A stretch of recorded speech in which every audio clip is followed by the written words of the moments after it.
Hoover had been elected as a national hero. During the war, he had organized the Food Administration to make sure everybody ate. And he did a great job. He was very good at this. He was an energetic, positive man. And he talked a lot about endless prosperity. Hoover had believed that we had solved the problems of the economy and we will just continue to get more and more prosperous forever. But Hoover was unable to understand or adjust his worldview to the realities of the Great Depression. Hoover, of course, was elected president in 1928, inaugurated in 1929. He focused on exuding confidence. He really believed that if we told everybody it was okay, if we restored confidence, that could solve the economy. He relied on voluntary cooperation. Hoover did not believe the government had the right to tell businesses to do much of anything. So he would ask them to do things, which they wouldn't do. He begged manufacturers not to cut production or lay off workers, which actually was not entirely that good an idea to begin with, because one of the problems was overproduction. He begged unions not to go on strike, although he didn't actually stop them. He did launch a $423 million jobs program, and he asked state and local governments to chip in to help, but he didn't require them to, and because they weren't bringing a lot of tax revenue, they didn't help. As the economy got worse, he scaled back and focused on balancing the budget, which is really a terrible idea in an economic downturn. Politicians can't seem to figure that out. But as we're going to find out in the New Deal, that's not a good idea during an economic downturn. Good idea generally, but not then. In April of 1929, the Agricultural Market Act propped up farm prices and gives federal funds to cooperatives and corporations so that they can buy the excess agricultural production, which will keep farm prices up and keep farmers in business. The Hawley-Smoot tariff is passed to help farm prices as well, putting a tariff on imported foods. Both of these failed to prop up farm prices. They continued to collapse. In 1930, the Democrats win big in the congressional elections, and Hoover is personally blamed for the collapse. Hoover's is almost uniquely associated with a disaster in American history simply for being president, which, to be honest, only came along a few months after he was inaugurated. It wasn't really that much his fault. Hoovervilles is the name that people are going to give to these shanty towns that arise of the people who can't find work, where the unemployed live. These people are basically homeless, living in these shanty houses. Hoover flags, that's a term that it means empty pockets. So if you pulled your pockets out so you could see the white of your pockets and show that you have nothing in them, that's a Hoover flag. The economy does begin to recover in early 1931. Hoover declares the economic crisis is over. He says he solved the problem. But an international collapse is going to come along in late 1931 that is going to send the economy into a much deeper depression.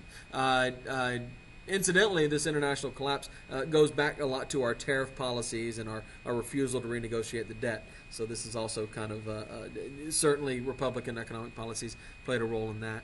And this humiliates Hoover. He had been going around all summer telling everybody that the crisis was over. And by December of 1931, Hoover agrees to a Democratic proposal to prop up the banks and to halt foreclosures.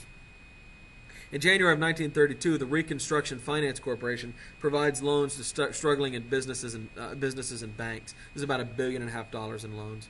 So Hoover is essentially trying some of the things that Roosevelt is going to try when he becomes president, just on a very small scale. The Reconstruction Finance Corporation fails because it requires that you put up collateral in order to get the loans, and these people don't have any collateral. So what ends up happening is the money goes to companies that are already solvent, that are already doing fine, because they're the only ones who can provide capital, right? And so the money goes to the largest corporations and banks, and it doesn't go to the struggling businesses that actually need them. He also says that public works projects had to be self-sustaining, meaning that he was only going to give money to public works projects that could pay for themselves. So maybe a toll road or a dam or something like this. And this is just way too limited an approach to have any real impact.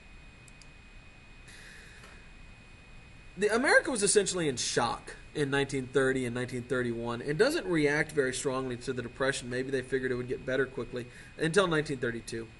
In the summer of 1932, the Farmers Holiday Association, founded in Des Moines, Iowa, attempts to keep farm goods from going to market. They're actually trying to stop farmers from selling their goods in order to try to prop up prices, but this fails. Back in 1924, Congress had approved a $1,000 bonus to World War I vets to be paid in 1945. So you served in World War I when you were a teenager. When you're kind of retirement age-ish in 1945, you get $1,000.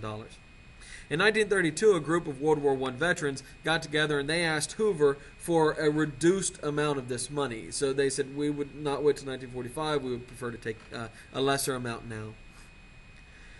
20,000 World War I veterans who called themselves the Bonus Expeditionary Force will march to Washington and set up camp in the National Mall. And here you see pictures of their camp, asking Hoover for this money because they can't find jobs. Hoover, some leave in July after Congress votes the proposal down. Congress says they're not going to do it, but many of them stay. Hoover considers them an embarrassment and a political problem, and so he tells the cops of Washington, D.C. to clear them out. Rocks are thrown, shots are fired, and 2 veterans are killed when the police go to remove the bonus army. Hoover calls them uncontrollable, violent, and radical, and sends in U.S. Army troops to clear the World War I veterans off of the National Mall, which is, of course, America's park, essentially. Douglas MacArthur, who we'll talk more about as we go along, is in charge of this operation. By the way, J. Edgar Hoover and Dwight D. Eisenhower both are involved as well. MacArthur exceeds his orders. He sends in the 3rd Cavalry, 2 infantry regiments, a machine gun unit, and 6 tanks down Pennsylvania Avenue to attack World War I veterans. The veterans run, and MacArthur, instead of letting them go, chases them, burns their camp to the ground. More than 100 of our veterans are injured. This will become, for the people of the time, the ultimate symbol of Hoover's out-of-touchness and his inability to deal with the national problem. It destroys Hoover's reputation. The image of American soldiers attacking veterans in front of the Capitol of the United States is just more than the American people can take.